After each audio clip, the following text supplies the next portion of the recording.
Welcome back, Quiller Nation, to this very special episode of Don't Quill the Messenger. Many of you over the last several weeks, by the time this episode airs, have been contacting me to ask about details that I actually don't have a lot of about the recent passing of Alexander Waugh, and inquiring whether we were going to be doing some sort of a tribute episode to him. And so this is that episode, and I couldn't think of anyone better to join me for the episode to help speak about Alexander's contributions to the Oxfordian movement and to Shakespeare authorship scholarship as a whole than our dear friend and most frequent guest on the program, Dr. Earl Showerman. Earl, thank you for taking the time to join us to talk and what is obviously going to have, some somber notes. It is indeed a tremendous loss that Alexander passed so young, at such a young age. Many people didn't realize he was only 60 years old, which is far too young to move on.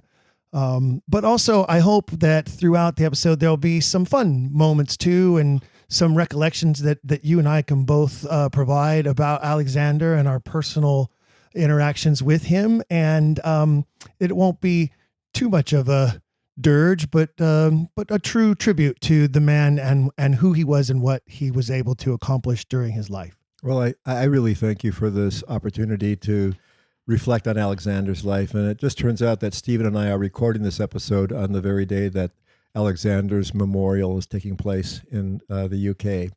So it's very timely and serendipitous that we have this opportunity. And I've known Alexander for over a decade, and I can fill in some very amusing stories about him. But truly, the legacy he leaves us and the breakthroughs he created for us over this very brief period of time are stunning. And his reputation and his importance, his significance is yet to be determined, because he has yet to have published his masterwork, which is the New Shakespeare Allusions book that he and Roger Strittmatter have been co-authoring going on for the last 6 or 7 years, which will probably be published later this year. So there's a 3-volume masterwork of the New Shakespeare Allusions book, and people keep their eye out for that. But that's a project that Alexander worked on collaboratively with Roger, and their findings are definitely going to be breakthrough and wonderful for us, let alone all the other things that he has accomplished.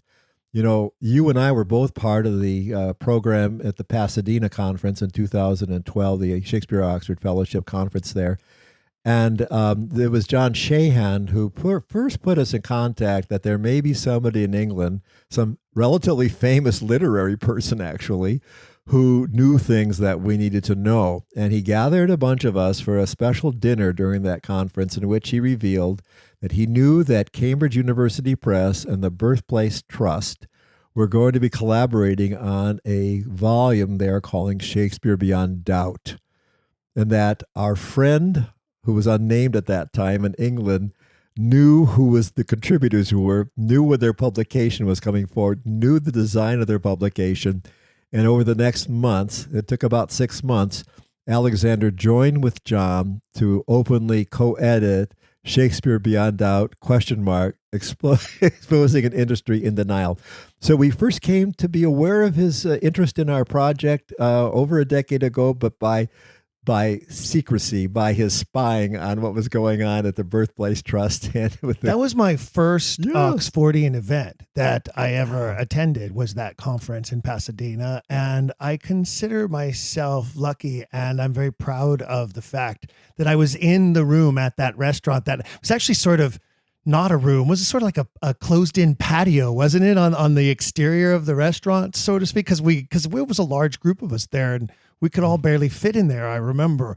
And I remember what a lively discussion we were all having about what was our best way to counter this publication that was coming. And the way that it all came together that evening was pretty astounding. And then the result, Shakespeare Beyond Doubt, was definitely something that I think all of us who were there that night were so proud to have been a part of, sort of sparking the impetus, the momentum that led to that product. That's right. I mean, it has outsold the Cambridge University Press edition many times over, and is a fabulous collection of essays. They do not advocate for the Earl of Oxford as Shakespeare, but it raises all the questions with our articles by Tom Renier and Diana Price and Alexander, and I even have an article in there, a chapter on Shakespeare's medical knowledge, in which we don't identify any specific alternative authors, but we do raise the question of the magnificence of the works and the literary sources that are protean, and how unlikely it is that the man from Stratford was actually the author of these things. And with Diana Price's stuff was really central to that whole argument. But it really did collect a variety of excellent articles and arguments regarding Shakespeare in Italy and places like that really passed the word on very, very effectively. And it was just a matter of the next couple of years that Alexander came more and more and more involved.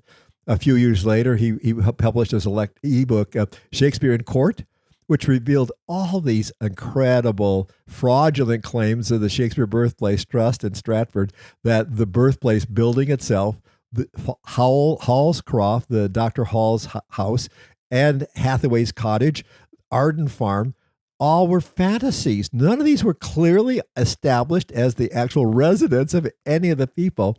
And he told these stories in a way that he revealed the documentary record and how these were acquired, and how the truth about their actual origins has been rather, hidden by the Birthplace Trust all these decades and decades later. So he did a magnificent service for us just in simply pointing out all the fraudulent claims of the actual properties that are owned by the Shakespeare Birthplace Trust. I mean, truly, Holy Trinity Church is the only authentic site there that may have some relevance to the whole Shakespeare industry.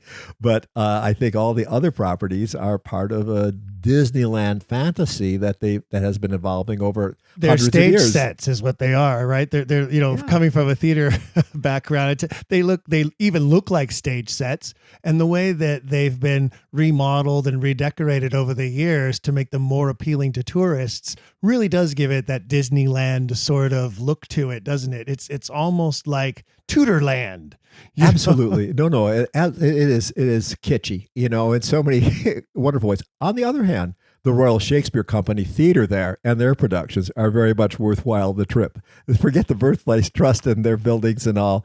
Enjoy the visit. There are good bookstores in Stratford. It's a lovely town and all, and the church itself is beautiful old church, but the Royal Shakespeare Company is the one reason probably to go to Stratford if you want to see a great play. So, yeah. And then he proceeded with and then, of course, the part of that Shakespeare in Court, which you can get, it's a free ebook on Kindle. He also had a simulated court proceedings about whether Shakespeare could actually be prosecuted as being guilty of having written the works of Shakespeare, which of course he couldn't possibly be prosecuted for that because the evidence is compelling. He probably didn't write those works.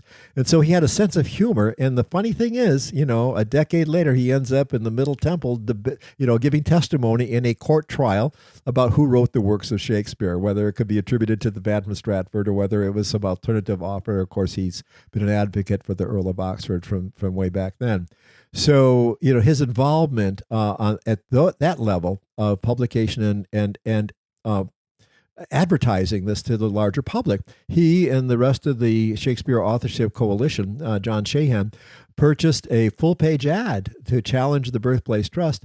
They had come up with contributions and tributes up to £40,000 if they would be willing to debate the chosen advocates of those who would attack the Birthplace Trust theory. And they refused to do it. Stanley Wells immediately said, no, we're not going to debate whether Shakespeare wrote Shakespeare, even for £40,000 to the winner. So, he was constantly pushing.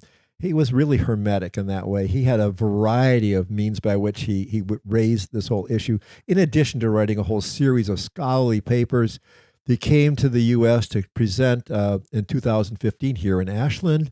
And then he also presented at our conferences in Madison and Chicago, and was such a mensch and a very generous and gracious and energetic enthusiast and a powerful advocate for our men in so many ways. I think one of the great achievements that he did was to pull out the dagger of the reference to the sweet swan of Avon which is mentioned in the introductory materials to the first folio, which is one of just two references to possible Stratfordian Shakespeare that the Avon is listed. But he found, in publications from the 16th century that Avon was also a term used for Hampton Court. And Hampton Court is on the Thames. Hampton Court is also where a number of the court productions that were no doubt Shakespeare's productions were performed. And the Thames was known to have large flocks of swans on them. So Avondum was actually a reference to Hampton Court. So when in that folio poem, Sweet Swan of Avon is referring actually to how he had produced plays at Hampton Court for Queen Elizabeth and King James. Well, and they would eat those swans too, right? So they just go down there to the Thames, pull out a swan, and serve it up to the Queen for dinner, didn't they? I mean, they had peacocks too. They ate peacocks. They stuffed dormice were a delicacy of the time. I mean, they ate some really weird stuff.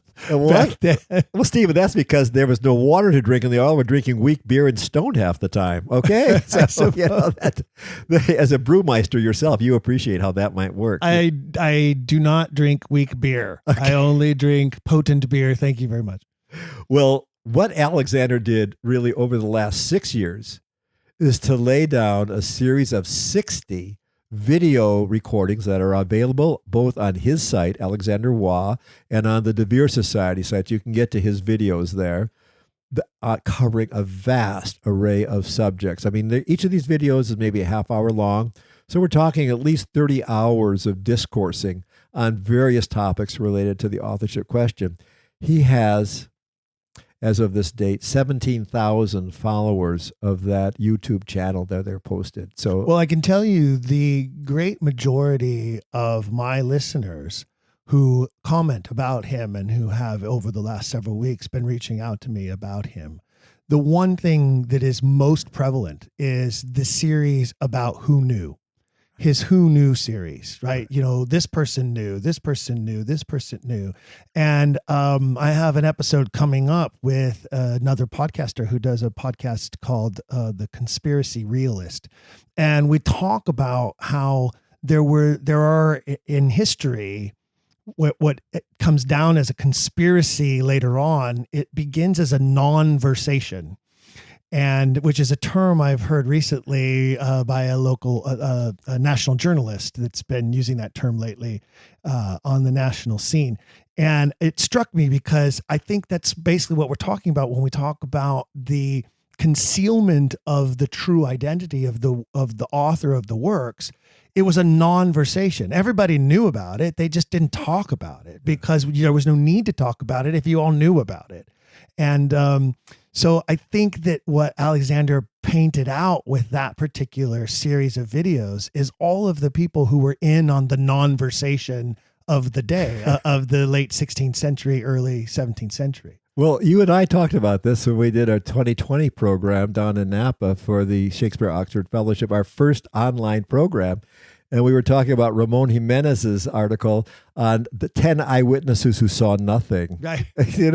So it's the non-commentaries that tell you so much about what isn't being said that is cryptic. And that's one of Alexander's favorite words was cryptic. Everything was cryptic. And he certainly was interested in numerology, and the number 1740 was part of his theory. And he started a podcast based oftentimes on what Don't Quill the Messenger has been doing for years. This past year, 174T, excuse me. You can find those podcasts on the De Vere Society website.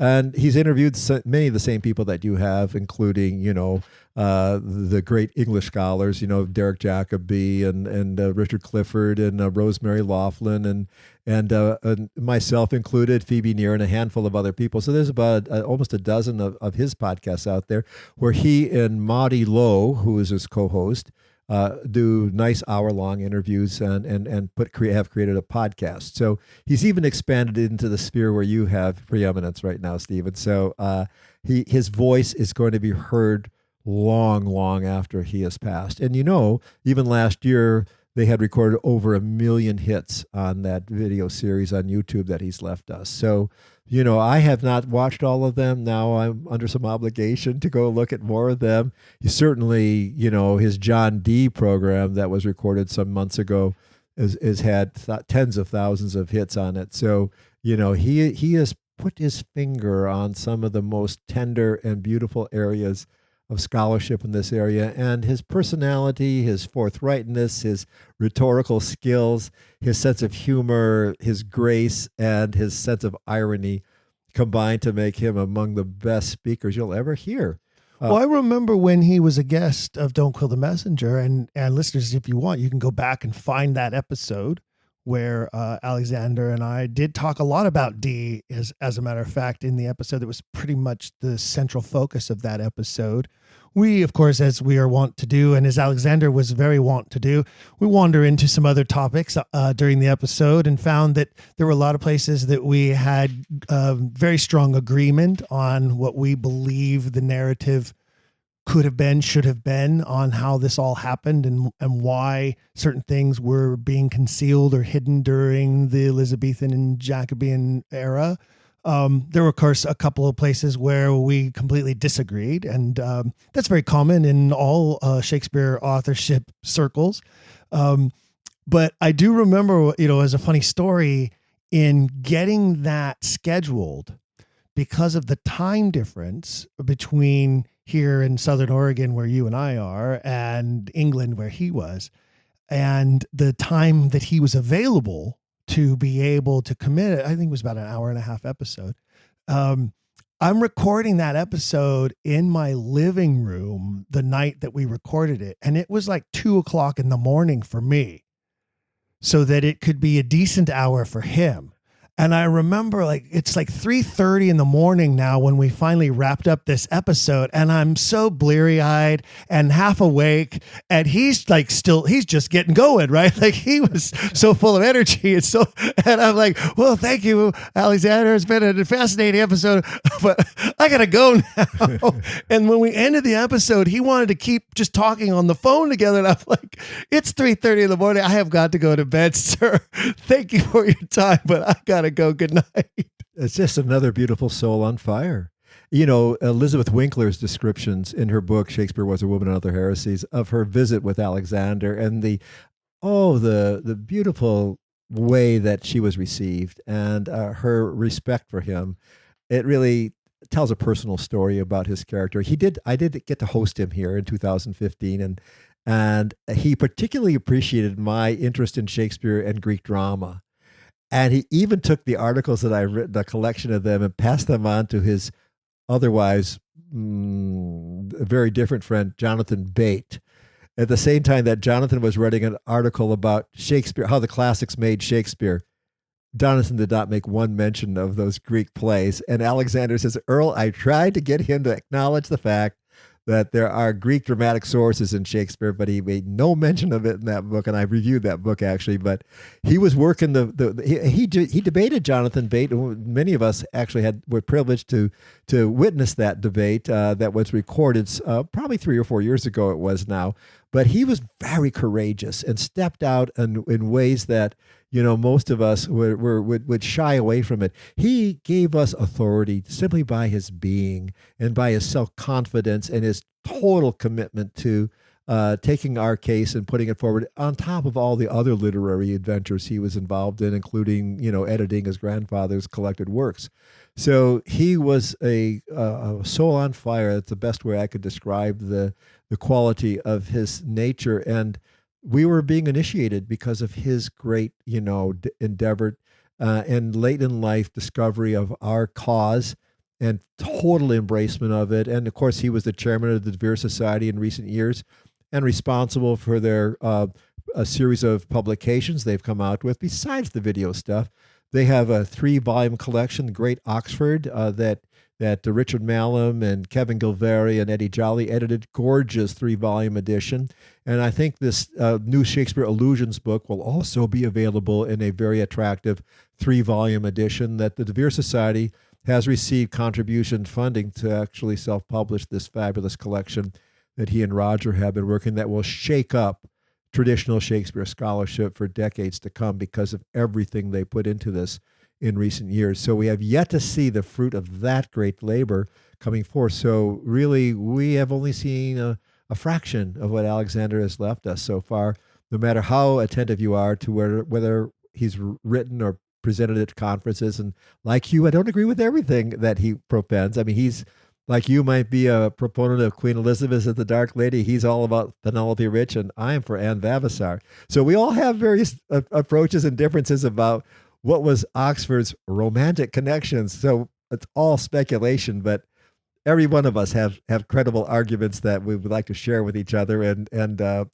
we're not going to roast each other over the fire for this kind of differences. I do remember in discovering in discussion with him that that one particular item that we agree on is that Henry de Vere, the 18th Earl of Oxford, and Alexander and I both agree on this, is the actual son of Henry Roseley, the Earl of Southampton, and therefore technically Edward de Vere's grandson and not his son, but still by blood entitled to hold the title of Earl of Oxford.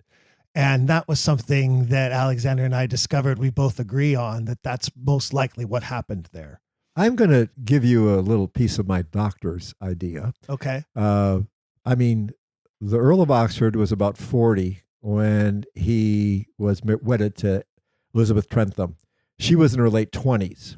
She was known as a court beauty. The son was born 14 months later.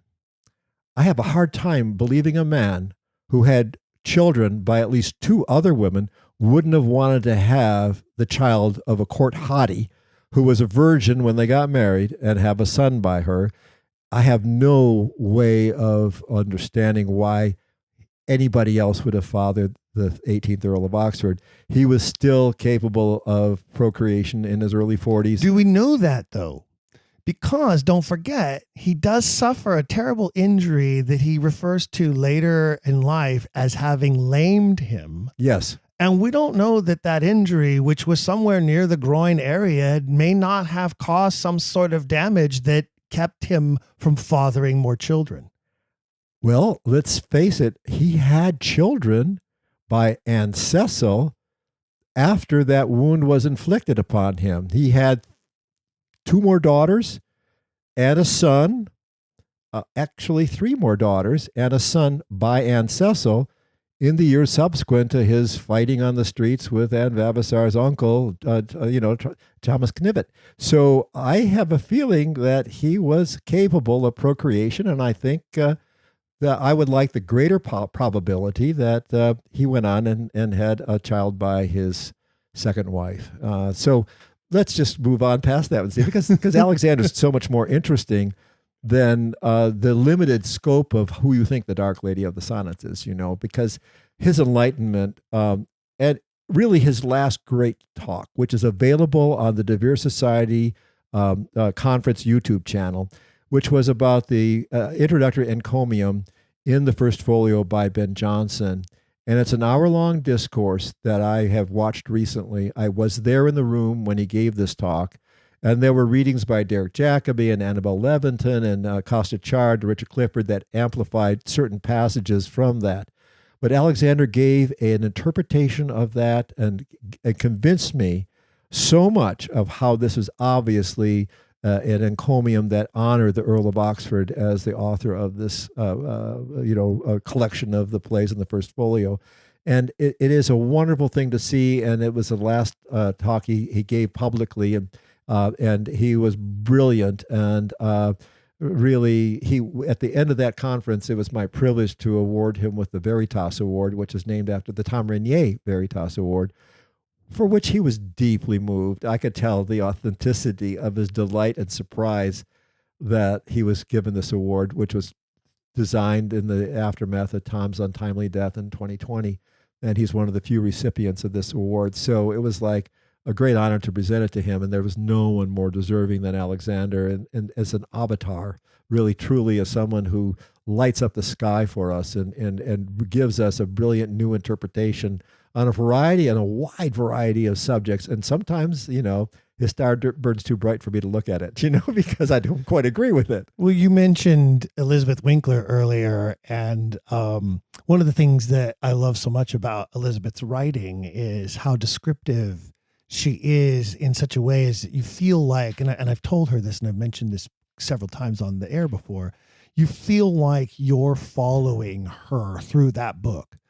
And you talked about the chapter where she talks about being greeted by Alexander at his home. And her description of him is so spot on in that book that when my wife read the book, she laughed out loud when she got to that point because she had just recently met Alexander for the very first time. And so she gets to that spot in the book and she laughs out loud. And I said, what are you laughing at? What's so funny? She said, I'm at the point where she's talking about Alexander Waugh. And I had to laugh with her because Elizabeth just puts him to a T, with the way she describes him, almost like the same way that she describes Stratford to a T as well. And you feel like, yeah, you're walking through Tudorland. And he had this sort of mad scientist sort of aspect to him. And she captures that in words. And I think that the people who knew him, when you stood in the room with him, he didn't really care about his disheveled hair. He sort of had an Emmett Brown quality to him, like Back to the Future. Like you expected he was going to jump into a time machine and go prove that the Earl of Oxford was Shakespeare by bringing you back evidence from the 16th century, Yes, he is like a wild, crazy-haired, scientist traveling back 400 years and bringing back the truth from some other exotic era.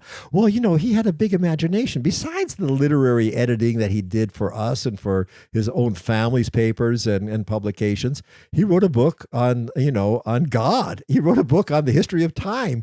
He was a opera critic. Music was the center core of his life for so long. I mean, he had the Renaissance perfection of gathering all this material from the world of music, of drama, of literature, history.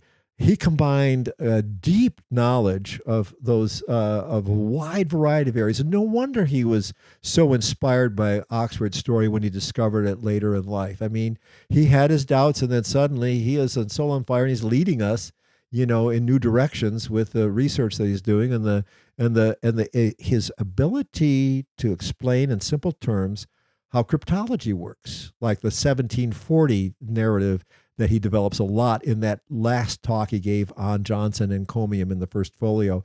I was a skeptic of that whole argument, and gradually I've watched him perform this little show a couple times, and I'm thinking, yeah, he's really onto something there. There is something about the numerology, and of course, Francis Mears was into this, and Roger Strittmatter's recent work on the Mears Palladistamia confirms that numbers were very important to these people, and there was a balancing thing, and there was a repetitive thing, and a means by which texts were mysteriously combining numbers and letters in ways that exceeded the obvious, value or meaning of what the text was saying. It's saying a lot more in its symbolic way, And the what's called gematria, right? Yes. And I'm convinced that there was an underlying appreciation among certain minds of that day for the original Hebrew letters and their corresponding gematria involved. And I remember one time, long time ago, episode that I did with Roger, and we were talking about one of his books that he'd put out that was the poetry of Oxford. And on the cover of the book, there's an etching, and I believe he said it was Thomas Nash in his funeral shroud. Oh, it's Robert Greene. Robert Greene. Yeah. And I remember pointing it out to Roger. I said, well, but why is he writing in Hebrew? And he looked at it and he went, oh my God, I never saw that. I was like, yeah, but he's writing in Hebrew because he's writing backwards from the way we would write. And that looks like a Hebrew letter there he's writing. And that's just another one of those hints that this was a thing among these minds of the time. And it's not too far-fetched to say that if they all, again, non-versation, they all knew it, they all understood it.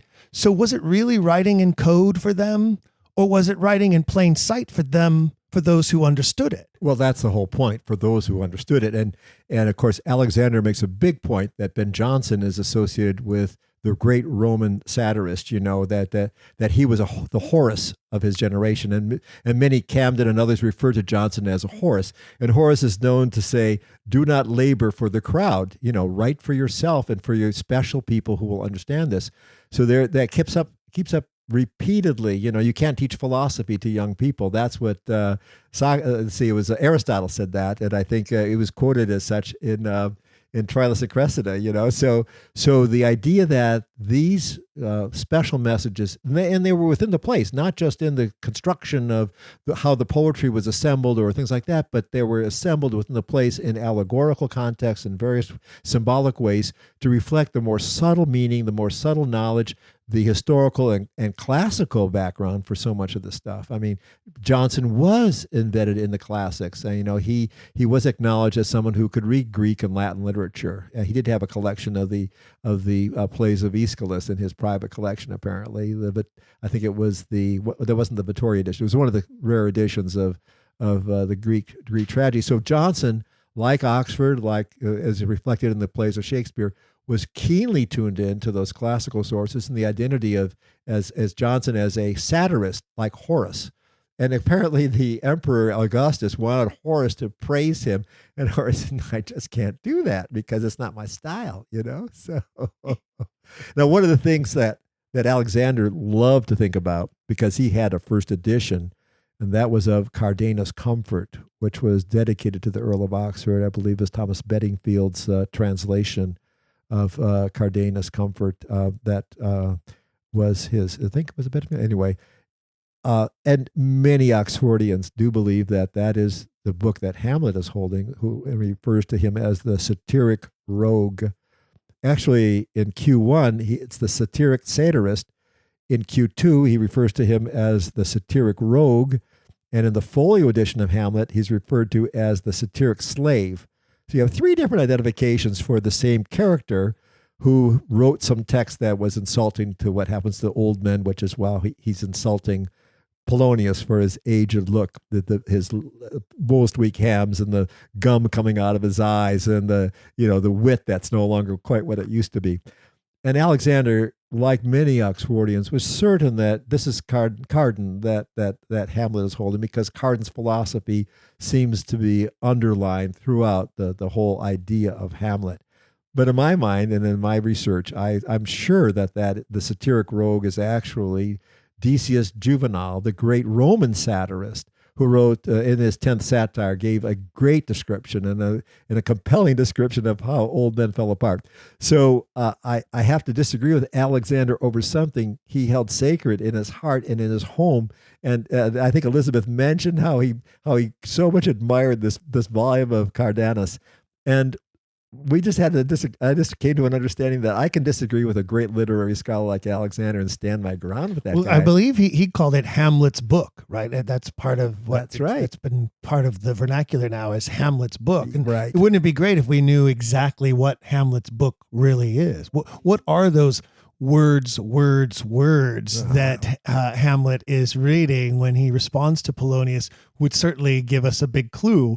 But I think, because I've also heard that he's reciting Aristotle, that Aristotle also has descriptions of old men that are very similar in that way. Nonetheless, whether it's Cardan, whether it's Decius Juvenal, whether it's Aristotle, the Stratford man would not know to quote any of those guys. No. So we all win. Yeah. We can talk about the details of whether it's your Greek philosopher or your Roman satirist or, but we all win in the long run, because all three of those prove that it's not the guy from Stratford who was putting this book in Hamlet's hand. Well, Oxford Shakespeare's greatest art is the mimetic of combining all these literary sources and historical sources and weaving them into seamless new theater. I mean, to reinvent Greek drama 2,000 years after it was no longer being written or produced is fabulously revolutionary, and Oxford was at the front of that. I do like the juvenile argument, and for those listeners that are curious about that, go to the Shakespeare Oxford Fellowship website, the Oxfordian, volume 24, published 2 years ago.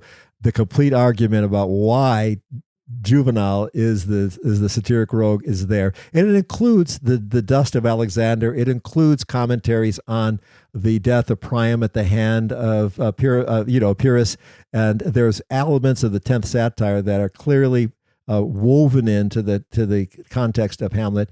It was my pleasure to rediscover some of this stuff because other scholars have found it out, but I found more details that convinces me I'm right, and Alexander may be, this may not be the strongest argument. Now, then what I would say, Earl, not to get on too much of a tangent, I would say that then the proper delivery of the line is the satiric rogue. And here's the argument I would give for that, is because then when he later refers to himself as a rogue and peasant slave, absolutely, he's talking about his inability to have the emotion that the actor just demonstrated, who is tearful for Hecuba, right? Which connects back to your theory about Decius Juvenal, right? Right.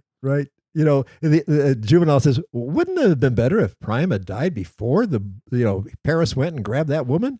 He would have had Hector reading and Cassandra would have been there, and Hecuba would have had a proper, it would have been a proper burial, But now look what happened to him, and Hecuba ends up like what he called like a yapping dog or something like that. Like she was screaming in an unnatural and animalistic like scream, and that's exactly what Shakespeare says about her ending her days. The way Hecuba's response to this was a horrific view. To the gods would be crying if they saw this. So to me, it ties it together. But here's the thing about the writer Shakespeare, our guy.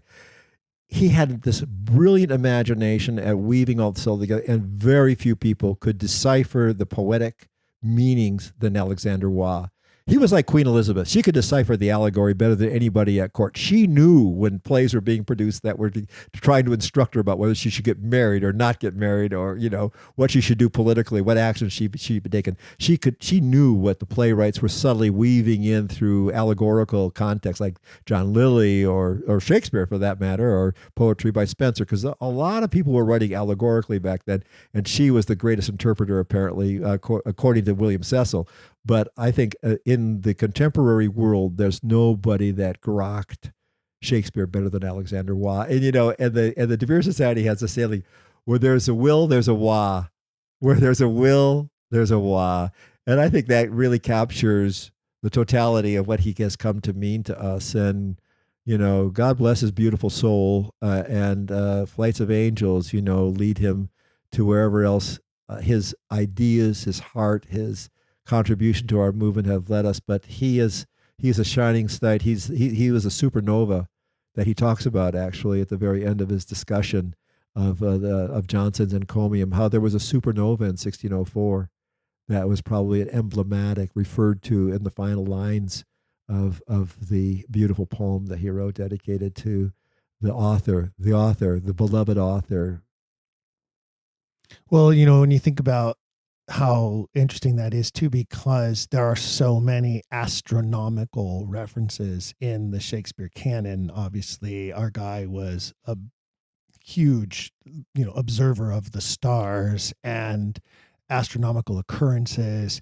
And it's interesting when you draw the parallel between the eve of Caesar's assassination and the meteor shower that was going on at that time, that's been historically documented and proven now. And then now you look at the similar circumstances of the, I'll call it, disappearance of the Earl of Oxford, because I'm also convinced that he didn't die in 1604. I have a whole 2-part series in my bonus feature library all about that, by the way. But I don't recall ever discussing with Alexander where he stood on the death date and how he felt about the death date of Oxford. But I do recall him giving a great presentation before that Middle Temple court proceeding thing that happened. The better part of that weekend was the presentation that he gave and the presentation Elizabeth Winkler gave earlier in the day to just members of the DVS who were in attendance. And it was the beginning of his deep dive into the Ben Jonson stuff. Yeah. And I don't know if there's a film of that. I do recall there was a camera up on that day, so it might be on the DVS website. But if you haven't viewed that, you should take a look at that. Well, the one he gave that was at Charterhouse last October when the DVS had the Diverse Society met with the Shakespearean Authorship Trust, and they collaborated. They co-sponsored that meeting, and so that's Bill Leahy's group, and with the Mark Rylance and Derek Jacobi and wonderful cast of characters giving presentations there. And it's the video of that presentation, which really is an hour-long talk on that Jonson encomium that your listeners could go to and find it on the Diverse Society website. You just go to their videos and you'll find it immediately. It's one of the first things you'll see there. So, and he also published an article detailing this. So he speaks so fast, and the ideas just roll right off his tongue so beautifully and fluidly. It's hard to keep up with the sequence of ideas that and the whole context that he presents it. But he did publish the article covering the subject in the Journal of Scientific Exploration, an issue that was published last year, edited by our own Don Rubin. I contributed an article on the century of neglect of Shakespeare in the drama, but Alexander's argument about that encomium by Jonson is in print and available free online, Journal of Scientific Exploration, so your listeners could go there and then they would see the actual text that he's using to. It's not a real easy website to navigate to get to that issue. So I would warn you, when you go there, don't get frustrated. Follow their drop downs and their menus. They're not necessarily user friendly to the extent that other websites are. It's there. And you will find it, but it's sort of counterintuitive to locate it. So, but don't give up if you're looking for it. Go there, but don't get crazy with yourself if you're having trouble, because it is a little difficult to find. You might search for Journal of Scientific Exploration, Volume 37, Issue 2, Summer 2023. And that's where you'll find a whole bunch of wonderful articles. Catherine Children's a contributor. There's many wonderful. There's a great library there of other things too from the past as well, because they have touched on the issue in previous articles years past. Sure. And that's fun to look for too. But the way their library is structured, it's a little difficult. So just to give everybody a little warning. Or write to Stephen and get the link. There you go. I suppose I could put the link up on. I'll put the link up on I'll find it and put the link up on the Patreon page to coincide with this episode. Excellent. And I think everybody should actually take a look at Alexander's videos, and they should look at what he's written, because he's laying things down for us that'll take decades for us to work through completely and to either affirm or find fault with. But he's the guy that made us courageous and far more known within the greater world of literary studies. I thought the obituary in The Guardian, I thought, was very well written and very fair and objective with regards to, you could see in some of these publications where they have so much animosity towards Oxfordians and any type of post-Stratfordian viewpoint, that I was concerned that there was going to be some sort of flavor of that in there, but there wasn't, and I was very pleasantly surprised by that, and was pleased to see that they stayed very objective and very to the point, and commemorated him in a very kind and pleasant way, without becoming weird about his involvement in what we do, thing we do. Well, his lifetime work as an editor and a writer and a third generation Waugh gave him the gravitas and authority that is very hard to mock. In other words, Elizabeth Winkler, who's kind of new on the scene, can be mocked in some way, but it's much harder to take a guy like Alexander publicly and make hay with him, because he's got such a profoundly authentic reputation for being broadly respected and widely knowledgeable member of our society and of the writers of our generation. So perhaps that's the case, but it's true that they did show respect, although they didn't include anywhere near the 100th of what he's actually revealed in his Shakespeare authorship studies. I think this has been the fire in his brain and his soul, that this thing that he was introduced to a little over a decade ago and became more and more involved with him. And I think this has added purpose, meaning, love, and absolute affirmation to the purpose of his life. And he knows how those of us who know what he's done have profound respect for his success and the achievement. And like I said, we have yet to see the masterwork come forward, hopefully sometime later this year with that new Shakespeare Illusions book that he and Roger Strittmatter have been working on. Now, I know he knew he was ill, and they had, as you pointed out, he and Roger started on that project many years ago. And so I can only assume that there was a sudden impetus to complete it as he understood his diagnosis and understood what his imminent future was going to include. So I'm hoping that they got enough of that done that Roger isn't sort of left holding the bag now, trying to figure out how he's going to complete it without Alexander's input.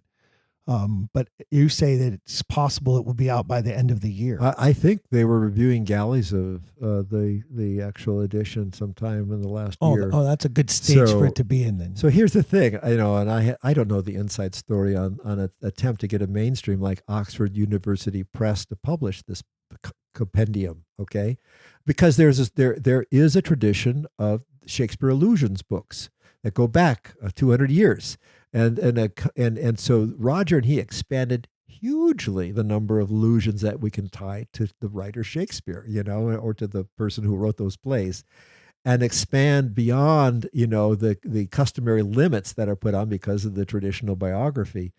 Oxford University Press, of course, did not publish this. And apparently one of the reviewers says the thing that was so offensive was the use of the word Orthodox scholars.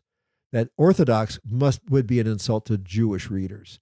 That somehow the word Orthodox is an anti-Semitic term that they should not have used. I mean, the ridiculousness with which they rejected the proposal to publish it under, Oxford University Press, which is huge, So I think the idea that they wanted a mainstream publication to take the serious, very serious, deeply researched and analysis of the allusions within the canon to the author, that they couldn't stand it. And so I believe it's going to be published under the auspices of the De Vere Society, and they've managed to pull together funding, I know, to get it launched.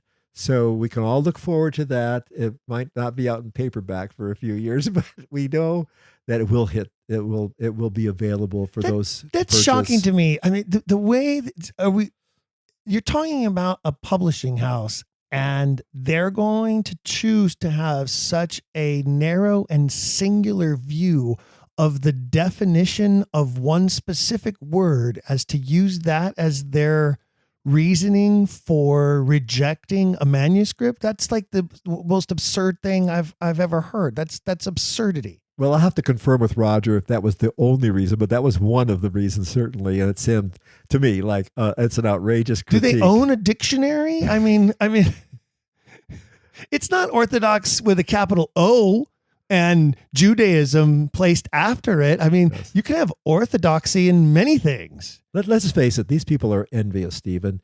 They're envious of our guy.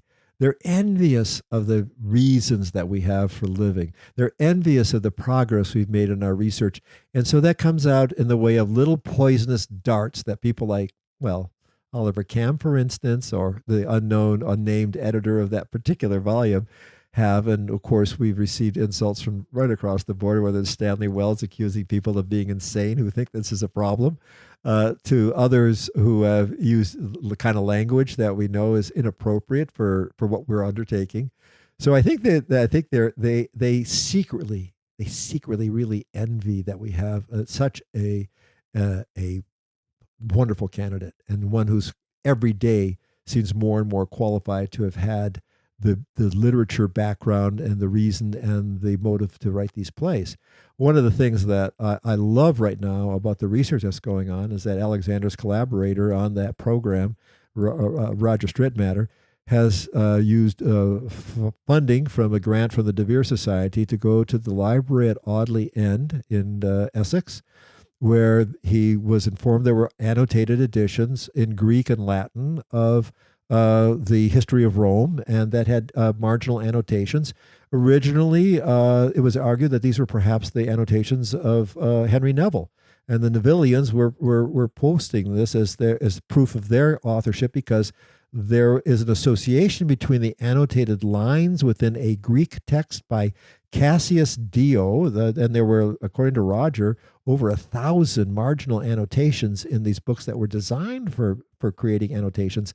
The annotator, writing in both Latin and Greek characters, his handwriting matches that of the Earl of Oxford perfectly. So we're in a position right now where we may have a huge breakthrough in terms of proving that the Earl of Oxford could read ancient Greek literature. If Roger's forensic handwriting analysis holds up in peer-reviewed literature, we have another smoking gun besides the Geneva Bible to go on, and it has to do with his familiarity with reading actually Greek ancient literary text. So this is an exciting time. For me, it's particularly thrilling in that regard. And I know that Alexander fully appreciated the significance of the work that Roger was doing. And so he knew in his leadership with the De Vere Society has allowed and promoted some of the most effective and fascinating and revolutionary and subversive scholarship that we've seen in our lifetime. And it's just wonderful to be alive today, to know this and to know that Alexander's words and live on, and will be even more words living on that can help guide us to our deeper understanding. And, you really have to be committed to this cause if you want to go as deep as he goes. But he's a guy that dove as deep as anybody into this field and came up with so many pearls. Well, as I mentioned at the top of the episode, so many of my listeners have reached out about the news of his passing. And as we've noted, so many of them have shared that they felt that it's a tremendous loss to all of us as the super sleuths in this mystery. But in touching on what you just commented about, his leadership and the DVS, that's a gaping hole that has now been left behind. I know a little bit about the organization, and not to disparage those who are members of the board there and those who are in the upper group that run the organization. None of them can equal or match the amount of driving force that he had. And it's going to be very interesting to watch over the next year or so how that organization rebounds from this loss and regroups, and what happens with them moving forward, because a lot of people called it the Waugh Society. And so it's going to be very interesting to see what happens with the Waugh Society now that there's no Waugh there to drive it forward. Well, his fire will burn in his literature and in his videos, and is how he inspires other members. Now, look, there are other members of that group over there that are incredibly productive. Eddie Jolly just came out with her new book on the French connection in Shakespeare. It just arrived yesterday. It is absolutely compelling, understanding how much French there is in the canon, and her book, following up on her book on the first two quartos of Hamlet. Fantastic work. And Eddie got her PhD at Brunel University, just like Kevin Gilvary, who did the Dating Shakespeare's Plays, which is absolute bottom line. Everyone should have either a copy of that book or know where to find it online so that they understand how controversial is the dating of all the plays. And his work on the biographiction themes within Shakespeare is fabulous too. And then you have Richard Mallam, who's written stuff for them. And, you have other scholars that are affiliated with the De Vere Society. And you're right. There's a big hole, but there's fabulous talent within that organization that continues to work. And listen, as a Shakespeare Oxford Fellowship person, I'm a member also of the De Vere Society, and we cross over with each other all the time. And members of the De Vere Society have been contributing to our Shakespeare Illuminated series that is being led by Michael Delahoyd. We've had readings from Annabelle Leventon and Richard Clifford and Costa Chard over and over again in our monthly productions. those of you that are interested in knowing more about how the fellowship is creating a whole raft of Oxfordian interpretation of the plays, check out Shakespeare Illuminated. You Google that and you'll get right to our website. And we only have 1 or 2 up there posted yet. But this Sunday, well, I guess the podcast won't go on time for this, but we're doing King John. Incidentally, Stephen, I haven't been in a play since I was in junior high school. I have never been an actor. Well, it's not my fault. I've been trying. I every year after year, and I live right here, and I'm producing Shakespeare every year right here, and I've been trying. So don't blame me because you haven't been on stage. Well, I am 80 years old, and I could have some cognitive issues. You may not be able to force me to remember all the lines, but I did get to play Bottom and Pyramus in the production that we did on Midsummer Night's Dream. And I will send you the link when it gets posted so that you could send it out to the Quiller Nation and they could see me in action as a fool, making the greatest fool imaginable. So I'm having the time of my life too with this, Stephen, and having been Alexander's friend and being in the position to have honored him in the past year was probably the deepest, most moving experience and moment in my career as a president of the fellowship. So the privilege that I've been to know and to be able to be in the same room, let alone to honor his contribution, was a major achievement. And I'm so grateful that you backed off and let me be president of the fellowship.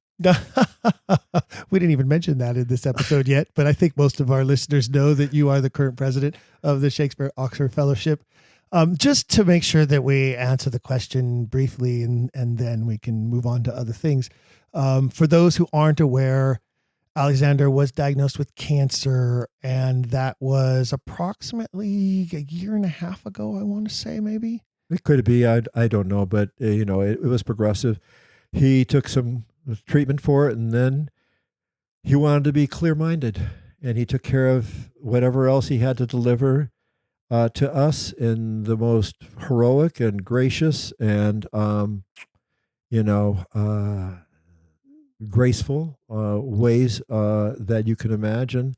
I wasn't there in the last months of his life, but I do know members of the De Vere Society who are deeply, deeply touched by all that's gone down. And today is the day that he's being honored in England, and it's a pleasure that we have this chance together to kind of alert your listeners to the fact that there was a great teacher who has passed on a fabulous archive of what is printed and in video and in a fiery, wonderfully amusing, and you feel like he's your friend when you watch him do these shows. So he was a great actor in our cause, although I don't know that he ever had took a turn on the stage. Now, I would have loved to have gotten him on stage too. Yeah, he would have been great. In fact, we could have dueling bottoms between the two of you right there. That would have been a sight to see. I could sell tickets to that. People would have paid money to see that. I'm going to cast Alexander as Dogberry. He's going to be the best Dogberry ever. Oh, he's playing Dogberry right now in the current production of Much Ado About Nothing up there in the clouds, being directed by Edward de Vere himself. And that's, speaking of that, so many of you out there in your reaching out or in your emails or text messages to me, the most common comment obviously was that, wow, what a loss. Next common comment was he was so young. And we didn't realize that he was so young and how tragic to have died so young. And then, of course, the third most common comment was, well, now he knows.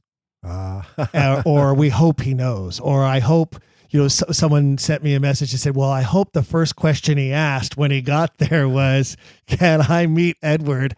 And then somebody else said, well, I hope Edward met him at the gates.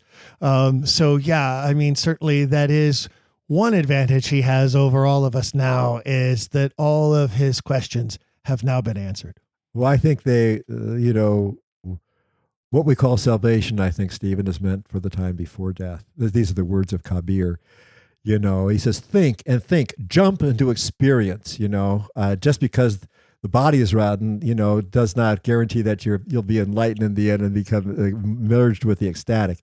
The fact is that Alexander went to the end of his life knowing, really knowing that we were on a great story, the best story he could imagine. And our listeners, they should know that this is the greatest literary mystery of all time, and that he was an avatar, an investigator, an actor in this whole drama. And I think in perhaps our lifetime, certainly in yours and Annie's, and perhaps in even mine, we'll have a greater revelation and a greater acceptance of the fact that there is a serious question here, and that our candidate is the guy that we should be turning to for answers to the old questions, even though we don't always agree on who his lover was and where his children came from. Well, Earl, when we began this episode, we started with discussion of that conference in Pasadena, as you mentioned, in 2012. And I pointed out that was my first Oxfordian event. Obviously, I had been interested in Oxford and the authorship mystery long before that, but that was my first formal event, which actually I got introduced to through John Sheehan, by the way, because I lived in his backyard at that time, because in Southern California, he was in the Montclair area and I lived in Redlands at the time. And he had come and given some presentations at my Shakespeare festival that I had there at that time. And that's how he met me and introduced me to the Pasadena event. And what I can say, though, is what I'm leading to is from that day in 2012 to now here we are in 2024, a dozen years later. So much has changed. So much has been discovered. So much momentum has been built. So many new members have come to this question. There are so many more super sleuths out there.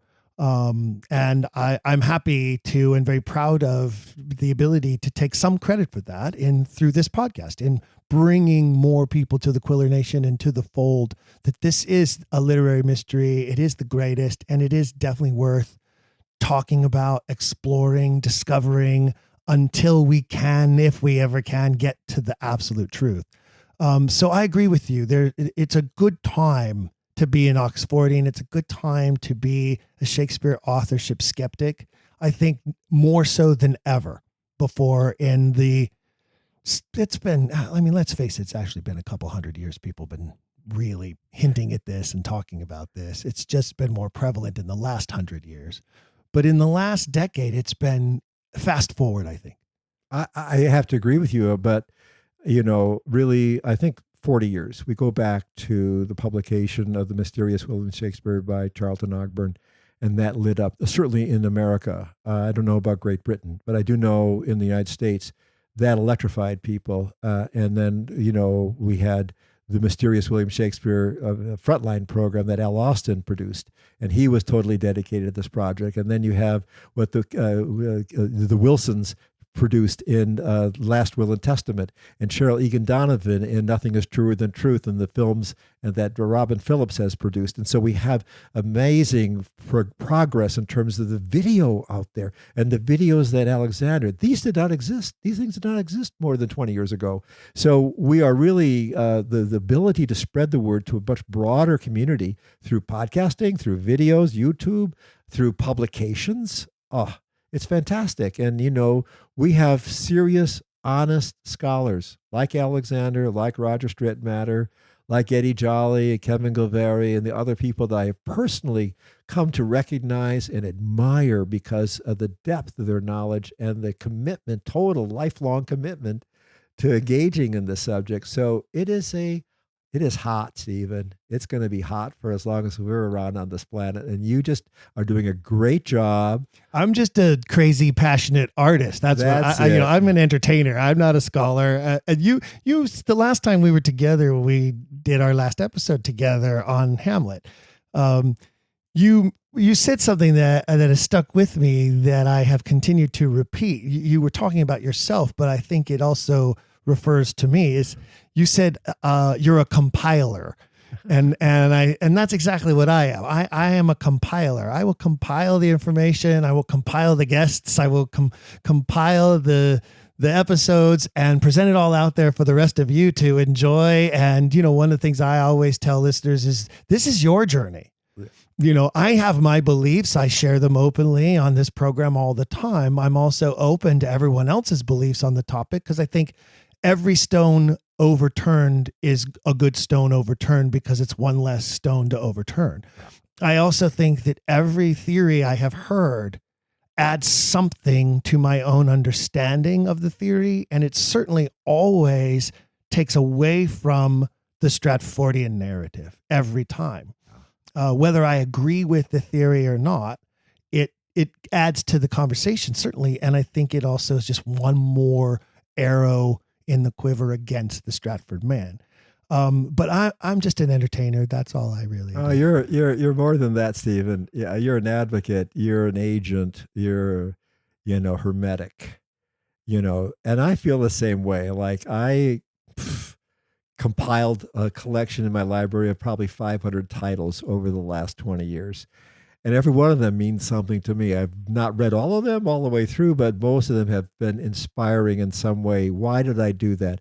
Why did I ever go into that darn Shakespeare festival at the Orient in Ashland 50 years ago and get my socks blown off and the tens of thousands of dollars in theater tickets and books and travel that I've wasted since that time enjoying my life? Because there is a deep, deep reason to love Shakespeare, to love the art, to get engaged in the story of the man that might have created this, because there's nothing more fascinating in that world. I mean, I came from the world of science where, in medicine, you base your decisions based on what you see in front of you, the stories you hear, your familiarity with the literature. And so you're always working from an evidence-based perspective. You don't rely on things you were told 10 years ago. They're not of value anymore. There's new technologies that allow for imaging or some treatment of these kinds of things. So you got to stay on top of these things. The same thing is true of Shakespeare and the authorship studies. And the problem with traditional Shakespeare scholars is that they're afraid and they don't want to crack the book on somebody like Margot Anderson's or Charlton Ogburn's or Diana Price's or Elizabeth Winkler's books, because they're afraid there's truths in there they've missed the boat on. And they don't want to admit that's the case. This is an exciting time to be alive. If you're thinking about Shakespeare as somebody other than the man, there's nothing, absolutely nothing boring about it. It is to be alive, is to know this art. And if you've ever had your socks blown off in the theater, and I have had that happen, you realize this is religious. This is sacred. This is sacred ground, sacred territory. The Greek theater was a temple where they performed plays dedicated to the god Dionysus. Okay, so this is on a spiritual, what you could call a religious. There's a renewal here. There's a birthing, a rebirth of knowledge that can come from exploring how these works came together. And if you love the works, I think most of the people in the Quiller Nation probably truly love the works, and probably mostly on the stage, because that's where they really fire up the imagination. Then keep at it. Do the reading, follow the courses, join the organizations, write if you've got something to say and think about this. Write to people who are in the movement. I found that when I write to other scholars, even traditional scholars, people like Tanya Pollard, a professor who's cited some of my work in the book. Your girlfriend? Yes. Don't tell your wife. I think she already knows. Yeah. But you have a Professor mental Pollard. Infatuation with Tanya If Pollard. you're listening in, call. Yeah. That's Earl's great crush. But you see that people who are very serious about this can actually think that your idea is worth commenting on and including in a text that they're writing that elucidates to a greater extent, the works of Shakespeare. Alexander Waugh was that kind of person who contributed things that will tweak people's memories, their imagination, and their willingness to go back and read more deeply. But he was a mystic, and there are parts of his arguments and parts of his belief system that I probably can't accept quite at this point in my life, and I'll have to go back and digest it again. I think that's very true, and certainly there has been some of that talk with his passing as well, and there's certainly always been the debate for a while now about just how deep into the numerology and how deep into the codes and the ciphers do we really want to go? Can we go? Should we go? It's off-putting to some people, certainly. To others, it's mesmerizing and it draws them in even more. Again, there's no we lose nothing by turning over every stone. That's been my philosophy from the get-go. So Alexander was willing to turn over stones that other people walked right past. And maybe we found something very interesting under some of those stones. And I think that's important to note. And before we wrap up, I want to tell one more Alexander Waugh story. It was when we were at Hatfield House. This is the fall of 2023, 2022. I think it was fall of 2022, I believe. So coming up on 2 years ago. We were at Hatfield House and we went into the church there, and that's where the tomb, the final resting place of Robert Cecil is, which is a very interesting crypt or headstone or what grave marker, but his tomb there with the effigy of him on top with his famous rod of power. And then beneath him is this, skeleton that's like almost like it looks like it's going to reach up and grab him and pull him down under with him, And we all are walking around and walking in there. And I turned to Alexander. We happened to be standing next to each other. And I said, I have this compelling urge to piss on that grave right now. And he looked at me, and I know he looked at me like, you crazy American, right? Like, because I don't know that stuff that any Brit would ever say. I don't know. No. we are out of control. Steve and I assaulted verbally Stanley Wells in front of the Birthplace Trust in Stratford on Henley Street. Oh, yeah. Did you? Kevin Gilvary and I were walking down the street, and walking toward us was this very courtly 80-year-old man carrying his groceries, and immediately I recognized him. Of course, Kevin did too. And as he walked up toward us, I said, "Oh, Stanley, Professor Wells, I've been studying Shakespeare for a number of years. I've got several of your books. I so admire, your leadership in this regard." And then I pulled out a book I had on Shakespeare's medical knowledge. And did you know that Shakespeare had quite a remarkable knowledge of medicine? And I just gave a talk over at Cambridge University to the Beer Society. Oh, no. The poor man suffered because of that. Kevin and I grabbed a couple of pictures and ran down the road like we were just accosted some poor old man and brought him a nightmare that night, So you weren't the only American loquaciously asking the wrong question. Well, so I turned to Alexander and said, I have this compelling urge to piss on the... And he turns to me and he's in his very Waugh fashion. Now, Stephen, you know that Robert Cecil isn't just a villain. He also contributed, and he starts, we started having this debate over how villainous Robert Cecil really was and whether he is like the principal evildoer in this whole story or not. And here was Waugh, who could actually find reasons to defend Robert Cecil and encourage me not to piss on his grave. So we had a wonderful conversation about the dual sides of Robert Cecil. And, Alexander had and he's right, Robert Cecil was a supreme strategist and an amazing mind. Like, look how many of those earls he took down, right? I mean, he took them all down.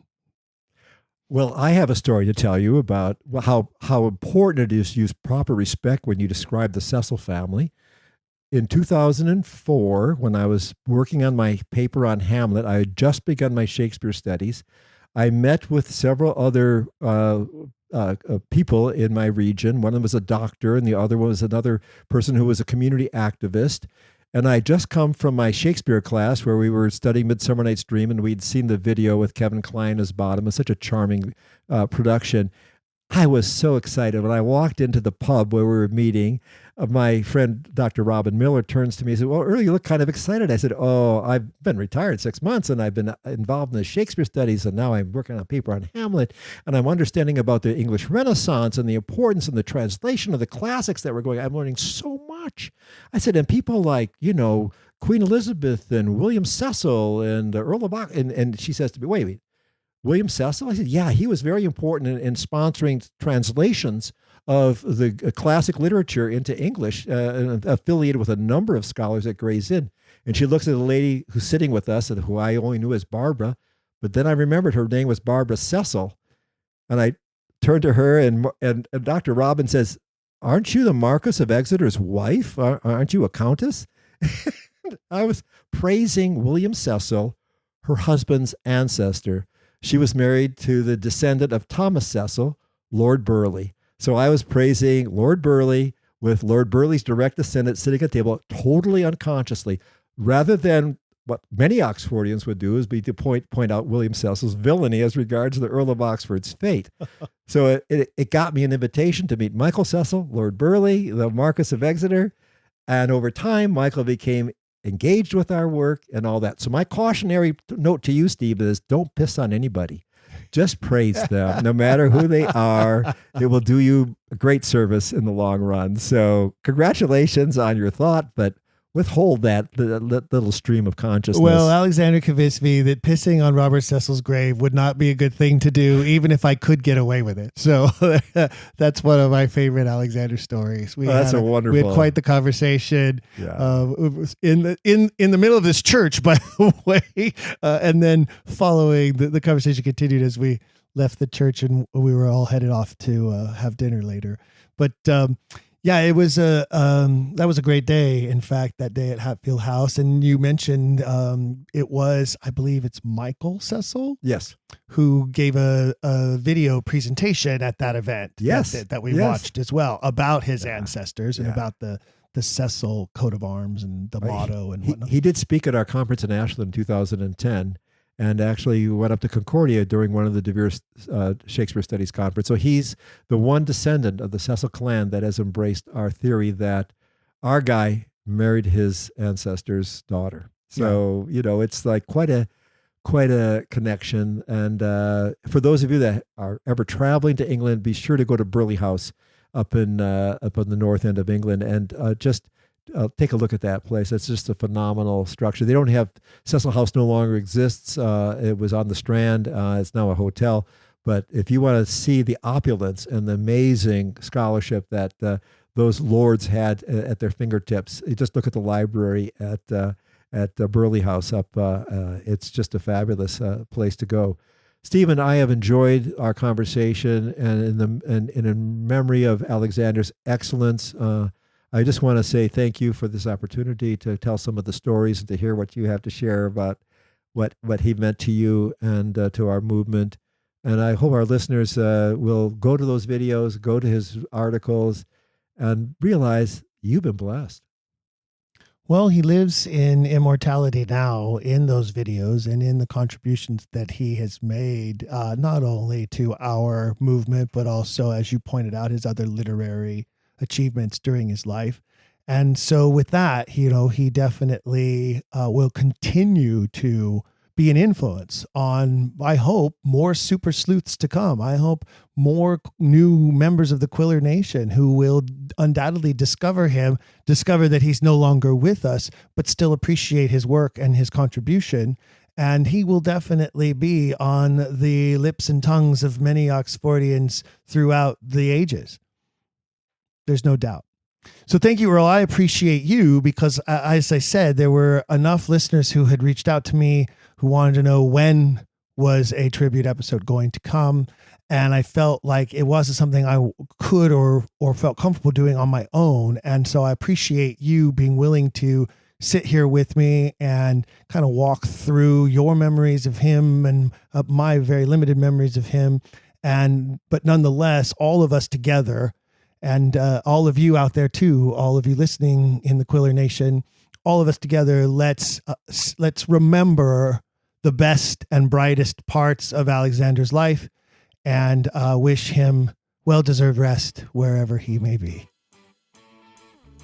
With that said and done, remember, fellow Quillers, and I believe Alexander would agree, keep asking questions.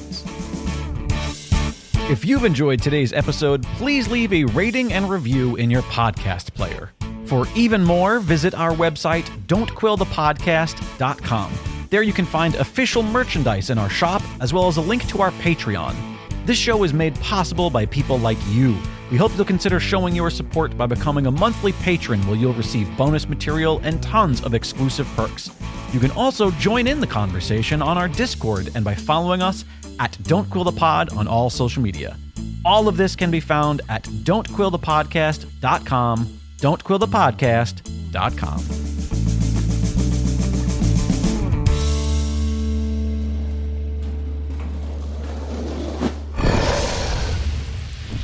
Dragon Wagon.